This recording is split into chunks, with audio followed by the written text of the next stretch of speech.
विदर्भ मराठवाड्यात पावसाअभावी स्थिती चिंताजनक झाली आहे। पाण्याअभावी पिकं सुकण्यास सुरुवात झाली। राज्यात 15 जिल्ह्यात अपुरा पाऊस पडलाय। सर्वाधिक पावसाची नोंद नाशिक जिल्ह्यात झाल्याची माहिती आहे। तर पाण्याअभावी पिकं सुकण्यास सुरुवात झालेली आहे। राज्यात 15 जिल्ह्यात अपुरा पाऊस झालाय। त्यामुळे विदर्भ मराठवाड्यात पावसाअभावी स्थिती चिंताजनक झालेली आहे। तर मराठवाडा आणि विदर्भातल्या शेतकऱ्यांसमोर आता दुबार पेरणीचं संकट हे उभं ठाकलंय।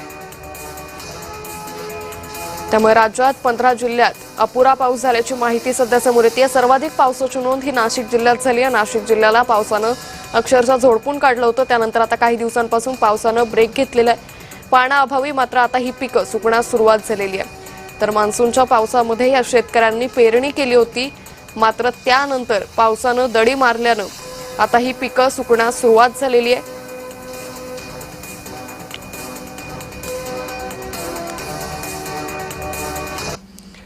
तर राज्यातील जिल्ह्यांनी पावसाची स्थिती आपण पाहतोय। अतिवृष्टी नाशिक जिल्ह्यात झाली आहे। अतिरिक्त पाऊस पालघर, मुंबई उपनगर आणि पुण्यामध्ये झालाय।